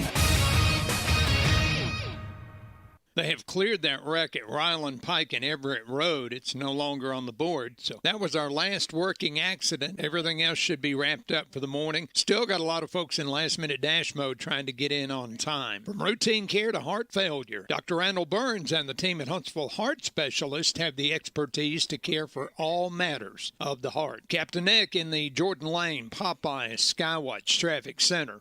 The kitchen is the heart of any home. It's where the family gathers. It's where kids discover old recipes and make them their own. Just starting out or just now getting started on the dream kitchen you've always wanted? I'm Chris Haygood, and from all of us here at Bob Wallace Appliance to the home builders and the homeowners of the Huntsville area, a heartfelt thank you for buying local. We're in Huntsville, Florence, and Coleman, and online at bobwallaceappliance.com. At Mr. Sparky, we're America's on-time electrician. Flickering lights and hot switches can be annoying, but they can also signal a major problem, or worse, an electrical emergency. So play it safe and leave it to the experts at Mr. Sparky. Trust our team of professional, clean, and friendly electricians. We'll get it done right and get it done safely. You don't have to put up with any malarkey. Call 888-8-Sparky. Independently owned and operated, licensed in the respective state or county. Never mind fall and football being in the air. We want to taste it. And never mind not being able to tailgate at the game. Let's create the ultimate barbecue experience in your own backyard. You said it, Foster Brooks, and that's where Brooks & Collier comes in. Big selection of outdoor furniture. And a big selection of grills and smokers like Traeger, Big Green Egg, Blaze, even DCS, and more. This is the good stuff. And Paul, we definitely got the accessories. And remember, we deliver. Visit us at 813 Meridian Street and shop online at brooksandcollier.com.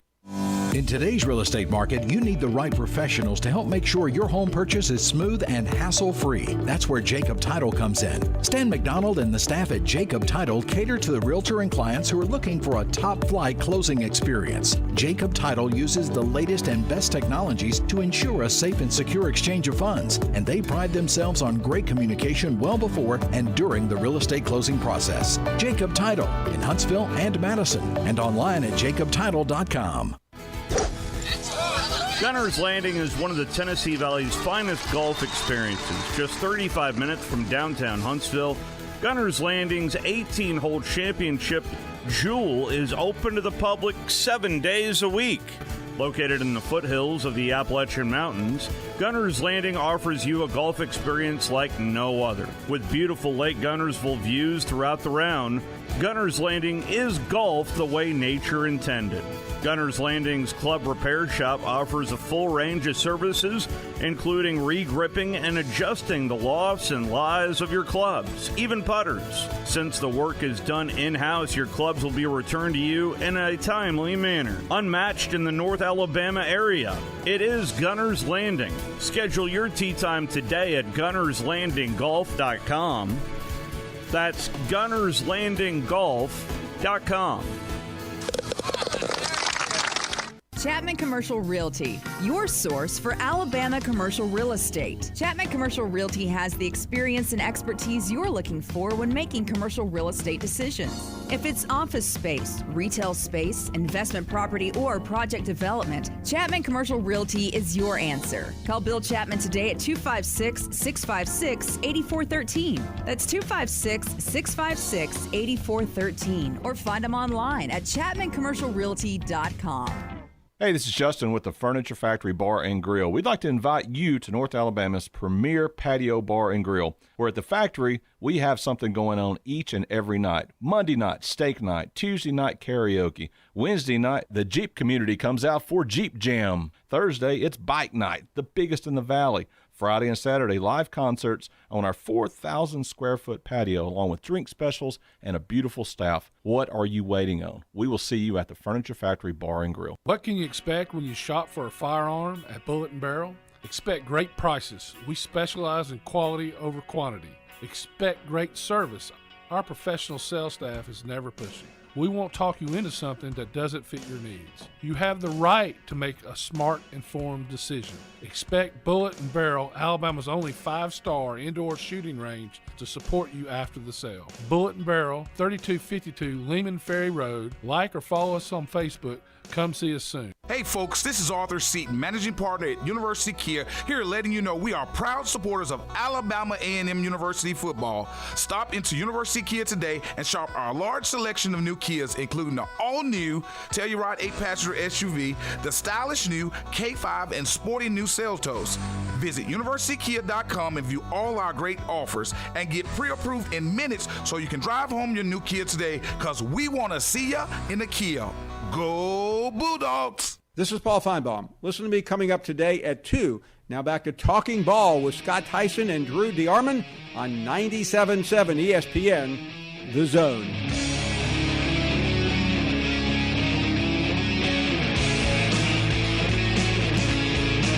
All right, welcome back to Talking Ball, 97.7 ESPN, The Zone. And coming up on Monday in a game you'll hear right here on 97.7 ESPN The Zone, it is the College Football National Championship. We'll be on the road to Indianapolis this week. We will have shows for you from Indy, I believe Saturday, Sunday, and Monday. We'll have all kinds of fun stuff for you from the city of Indianapolis, where we will decide this the frozen national tundra champion. of Indianapolis. Luckily, it's inside in Lucas Oil Stadium. Yeah, the game's inside, but you know we're doing these shows outside, right? You're kidding. There's no way we need to be getting frostbite, bro. Oh, I've already had frozen hands this week. Anyway.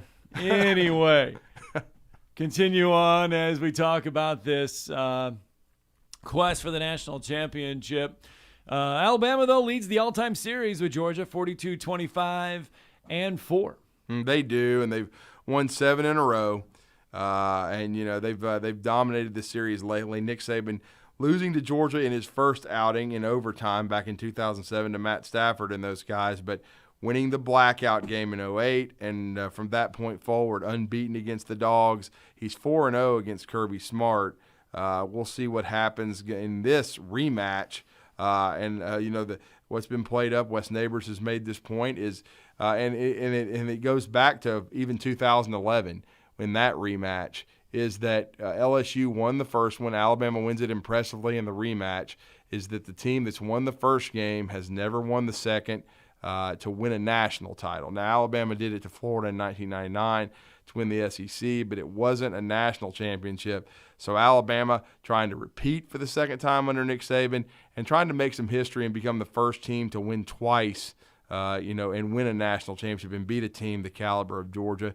And we're going to discuss that. We're going to discuss some recruiting because it never stops. The transfer portal, very interesting. Alabama's already been aggressive there, and that's going to be with the founder and owner of Tider Insider. That's Rodney Orr. I'm honored to be a part of Tider Insider, and he, I'm sure, has had a Merry Christmas and a Happy New Year, and we have him join us for the first time in 2022, and that's Rodney Orr. Rodney, how are you doing, sir? I'm doing well, Drew and Scott. How about you guys? We're doing well, and your initial thoughts on this game, Alabama, Georgia. I think everybody knew these were the two best teams, Rodney, much like we did in 2011, much like we did in 2017. Second time this has happened where it's an all-SEC final. The Alabama Crimson Tide, I said this to Brent Beard earlier, and he was in agreement. I think this is, regardless of the outcome, the best coaching job Nick Saban has done due to the peaks and the valleys of this season and, what they lost, going into the year and even during this season with all the injuries. But a remarkable run for Alabama, who seems to be, despite the attrition, playing their best football. I would agree with you 100%. I think Nick Saban obviously has had quite a task. I mean, you lose 10 first-round draft picks over the last 2 years. You lose 6 last year. I think 5 of those were on offense from one of your greatest, maybe the greatest offense you've ever had. A lot of leadership that they lost, especially on the offensive side of the ball. I think that the defense has really kind of started to develop over the last several weeks of the season. I think they're clearly playing their best. I think that, do I know this? No, I don't. But it seems to me, Drew, that as I look at this defense, that maybe they've simplified some things because they seem to be playing with a lot more confidence, a lot faster than they were several weeks ago. So, I think this team has really developed. I think, again, Nick Saban has done maybe perhaps his best coaching job with this team. Mm-hmm. And then your thoughts, though, it wouldn't be the 2021 season if Alabama didn't have to have some injury concerns. Certainly, Chris Owens going down at the end of the Cotton Bowl with an ankle injury. We know Emil Ekiyor missed much of the game. Certainly, Jalen Armour-Davis had a great year, but he's not himself. So we could potentially see Kyrie Jackson and Kool-Aid McKinstry at corner due to the injury also to Josh Jobe. But with the way this Alabama team is constituted, it's going to be different than the one we even saw a month ago. How concerning should that be for an Alabama fan in your mind? Well, first of all, I don't really know the injury status of Emil Ekiyor and Chris Owens at that right side of that offensive line. Coach Saban really did not address that specifically. Now, again, if you want to say unofficially, I know that Ekiyor's mother put out a tweet that he would be okay, so we'll see on that. But I thought J.C. Latham did a really fantastic job stepping in the way he did at that right guard spot right at the end of the first quarter.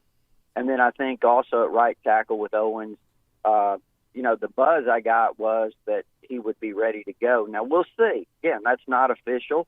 And if it's not, we'll see who ends up. Will it be Amari Kite, who kind of took over for him there at the end of the game? Again, that remains to be seen. In the secondary, I thought Kool-Aid McKinstry played really well down the stretch of the season, given his lack of experience. So I feel good about Kool-Aid. And then I thought Kyrie Jackson played extremely well. He is enormously gifted at that other corner spot in terms of just his overall athletic ability. Just a matter of experience for him.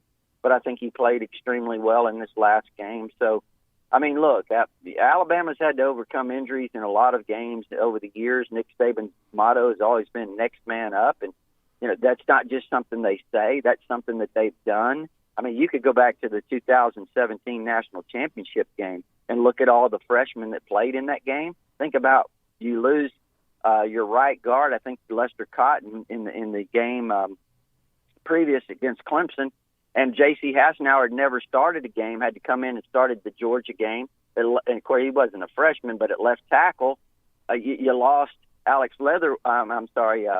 you lost Jonah Williams, and Alex Leatherwood had to step in as a true freshman. You had two at quarterback. You had Jerry Jeudy and Ruggs and Devontae and Najee playing big roles. So I guess what I'm saying is, drawing the parallel is that, Alabama, they get a lot of top players, obviously. They prepare them, and when their opportunity comes, they expect them to make the most of it. Brian Robinson Jr., what a game he had against Cincinnati. Kind of making reference to the fact of what he learned from Najee Harris a year ago in this situation yesterday. And, yes, in the SEC championship game, we saw a lot of Bryce Young. Bryce Young did a lot to Jamison Williams through the air game. But I'd have to, be crazy not to think of how big of a piece Brian Robinson Jr. will be come Monday night. Well, I think so. Obviously, Brian's much healthier than he was the last maybe quarter of the season. I think that off time that they had between the SEC championship game and, that game against Cincinnati gave him an opportunity to really kind of get back to close to 100%. He looked 100% to me. So I think Brian ran with a lot of, he's running with a lot of determination, and I think that's something that he's hungry. But I also think, too, obviously you're going up against a run defense in Georgia that's going to be a kind of a different animal. It's going to be a difficult challenge for this offensive line. But, Alabama did outrush Georgia in the last game barely, but I think that was still significant in a couple of ways. But, I think Trey Sanders, too. I think the way he ran in this last game was probably the best I saw Trey all year. So I think that could be a good 1-2 punch if they can generate some positive yardage against this Georgia defensive front. Be huge. Yeah, it would, no doubt. It would provide some balance. I think Brian Robinson has been the unsung hero of this offense.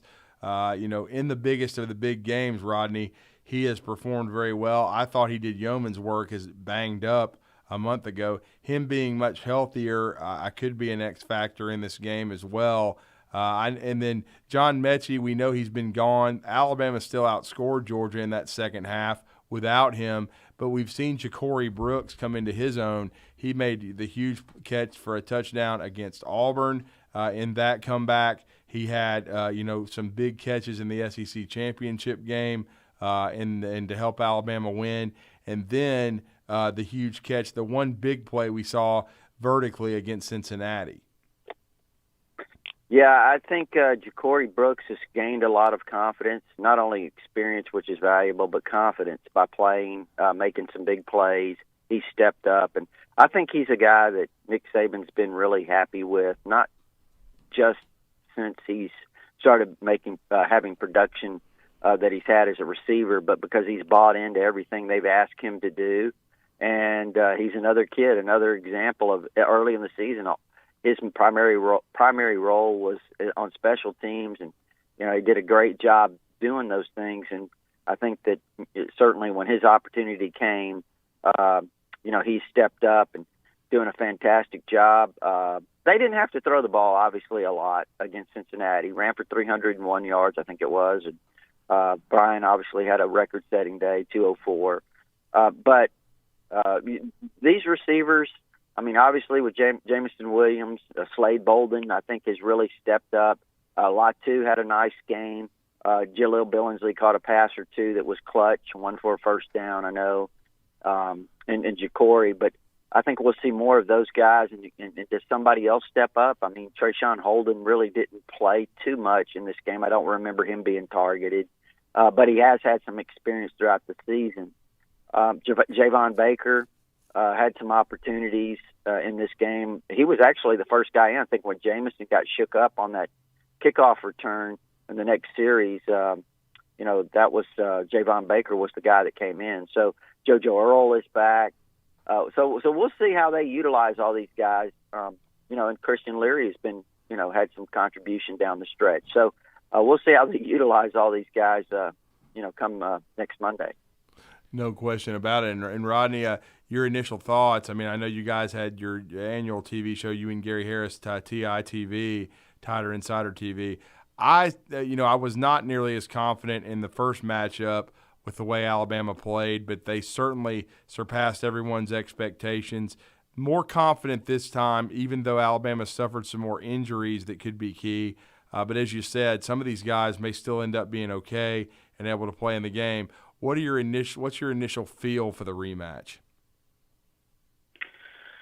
Well, again, I think it's going to be kind of very similar to the first one. I don't know about score-wise, but, it's the same matchups, a lot of the same matchups that I think the key for Alabama starts on defense. This is really, I think, the Alabama defense. I said before the last game that if Alabama could get some stops defensively, slow down that run game that Georgia had, force the game into Stetson Bennett's hands, get after him when he's trying to make plays, then they had a chance. And what I meant by that was basically what happened with batting balls down, forcing interceptions. He had a couple of interceptions. One was a pick six, could have had another pick six. And again, I think Stetson Bennett's a really, really good player, but I think if you can force the game into his hands a little bit more and get after him, create some mistakes or opportunities to create turnovers, and I think that was big. And people say, well, Georgia scored 24 points. Yeah, they scored 10 right there basically in the first quarter or beginning of the second quarter. And, they scored 14 the rest of the game. Alabama got them 3 of 12 on third downs, held them to 109 yards rushing, forced those turnovers that I talked about, forced a 4-down turnover on downs. They're inside the red zone, got the interception in the red zone. You kind of get the drift. Alabama defensively made a lot of plays. I think that's the thing they've got to do again in this game. If they can get Georgia out of their game plan, like they did kind of in the first game, and Stetson Bennett's throwing it 40-plus times, as he did, then Alabama's, I think that's a good sign. On the other side of the ball, I think we talked about it here earlier in this conversation, was, can Alabama generate some run game? They've got to be able to do that, take some pressure off Bryce, because I do believe Georgia's going to bring the house more than they did maybe in the first half of that SEC championship game. So the offensive line is going to have to do a really good job, and these receivers are going to have to make some plays. Yeah, and Rodney, to wrap it up with you, we talked to you on signing day. Alabama brought in the second-ranked group in the country, but they've already been really aggressive in the transfer portal. Hearing that that's going to continue, and I know you're hearing some buzz also, but they've already got Jahmyr Gibbs committed from Georgia Tech, and that had been strongly rumored. They miss on some corner targets like a Denver Harris, who ends up at Texas A&M. And then they also miss on Damani Jackson, but they get Elijah Ricks from LSU. What your thoughts right now on Nick Saban and their aggression to even make the team better next year? Mm-hmm. Yeah, obviously those are two really big pickups.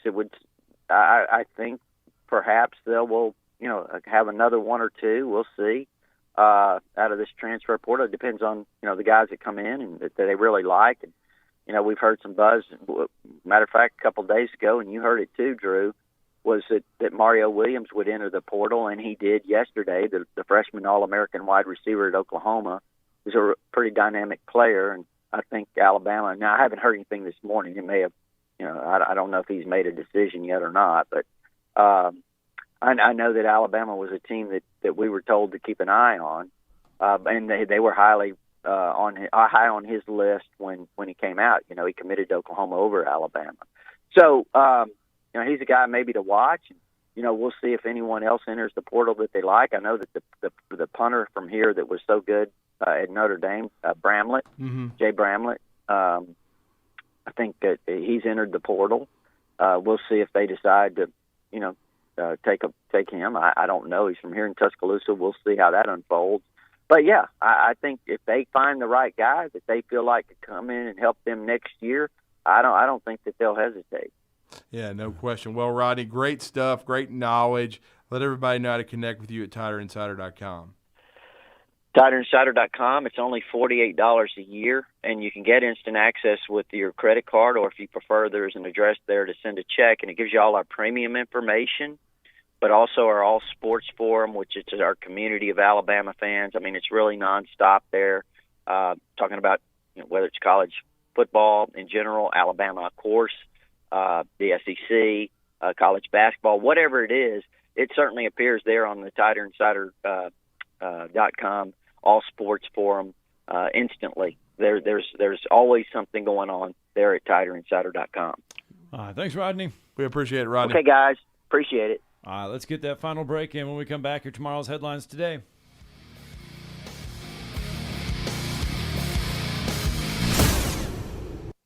You're listening to Talkin Ball on 97.7 ESPN, The Zone. Last working accident was Ryland Pike near Everett Road. That one should be wrapped up. Everything else from earlier is definitely gone. You be careful on your trip in this morning. We've got a lot of folks in last-minute dash mode. The Somnodent from Dr. Sandman is insurance accepted for sleep apnea and for snoring. It's an easy-to-use oral device, no mask, no hose. 350-CARE or RandallSandlin.com. Captain Nick in the 72 and Jeff Popeye Skywatch Traffic Center.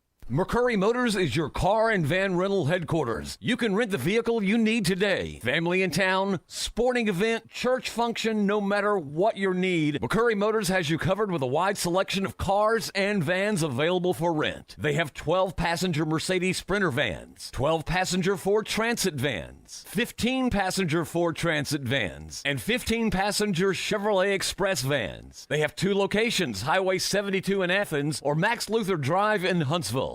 The kitchen is the heart of any home. It's where the family gathers. It's where kids discover old recipes and make them their own. Just starting out or just now getting started on the dream kitchen you've always wanted? I'm Chris Haygood, and from all of us here at Bob Wallace Appliance to the home builders and the homeowners of the Huntsville area, a heartfelt thank you for buying local. We're in Huntsville, Florence, and Coleman, and online at bobwallaceappliance.com. Taco Bell presents a get-out-of-bedtime story. It's time to wake up from this amazing dream, even though you're jet skiing on lemonade. How extreme! And oh, look at that, you just won the lottery.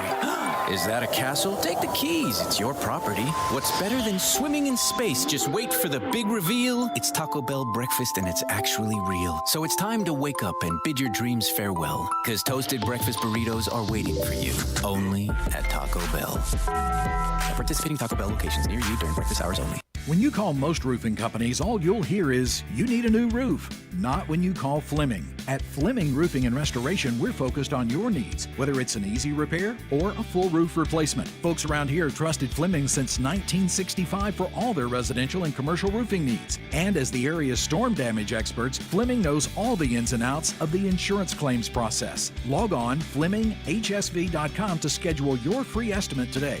Fleming Roofing and Restoration. We show up. Are you in the market for a recreational vehicle? Do you want to get out and see more of this beautiful country? Well, imagine hearing the laughter of your little ones enjoying gooey s'mores by a cozy campfire and making lasting memories with your friends and family from the comfort of a new camper. We can make your dreams come true at Hall's RV. With over 15 years in the camping business, we know how to get our customers into the perfect camper. We have several models and floor plans here for you to choose from, both new and used. We're family owned and operated with fantastic deals and great service.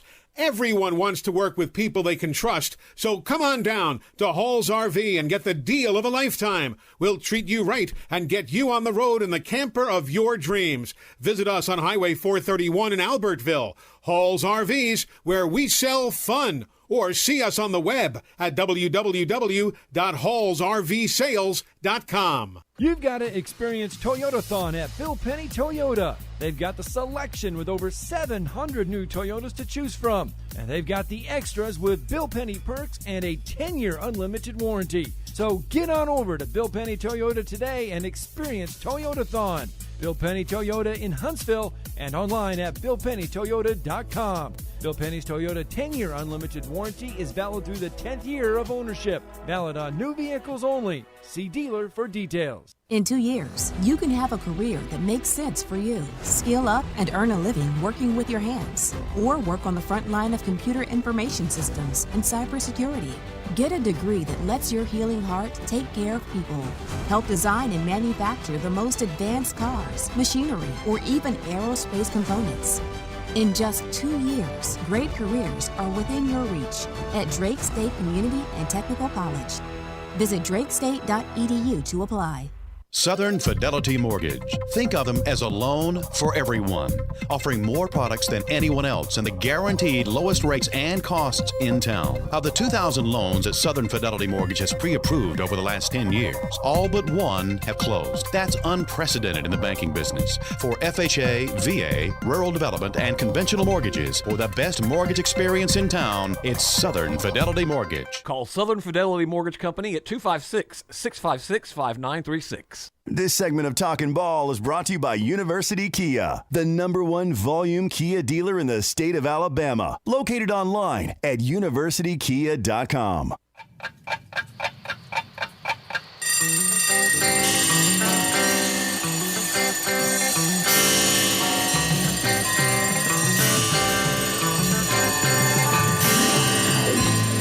It's time for tomorrow's headlines today with Scott Tyson and Drew DeArmond on 97.7 ESPN The Zone.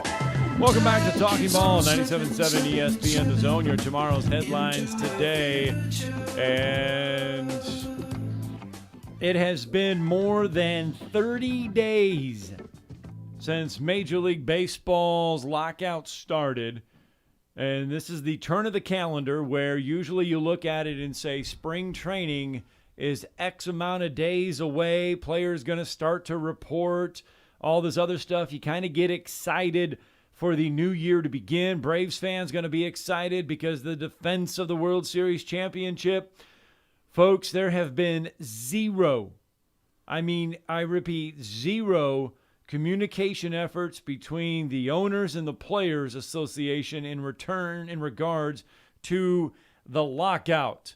They have had not a single substantive negotiating session since the stoppage began. Spring training is fast approaching. It does appear that we may not get to the start of spring training on time with Major League Baseball. The way that it's going right now, that's not to say that they won't start getting there and negotiations start getting hot. But right now, there is nothing to indicate that Major League Baseball and the Players Association are in a hurry to get this done. Well, and our good friend Bill Shanks, he basically said that he reiterated to me at the SEC Championship game in early December that he just felt like with the climate and the way things sounded that we wouldn't have spring training starting on time.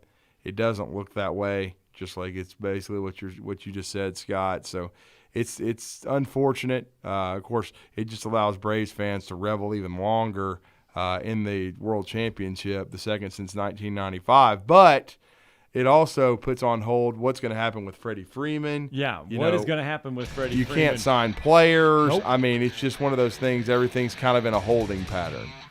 All right, that is it. That's 2 hours of fun. We are done.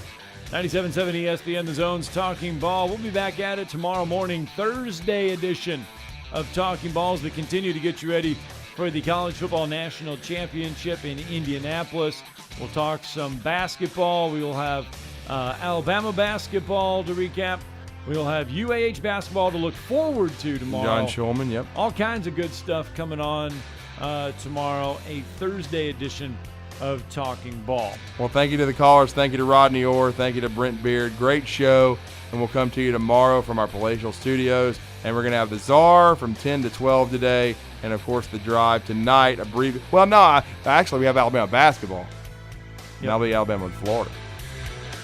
Here's another listing from the 97.7 ESPN The Zone job board. Automation Personnel Services is seeking a hardworking warehouse operator for a well-respected pharmaceutical company in Huntsville, with pay starting at $15 an hour. Learn more at 977ESPN.com. Does your business have positions it needs filled? Contact 97.7 ESPN The Zone today to get your openings announced on the 97.7 ESPN The Zone job board. Just email Joe at abrahambroadcasting@gmail.com. If you're ready to lower your utility bills, it's time to call Eagle Insulation.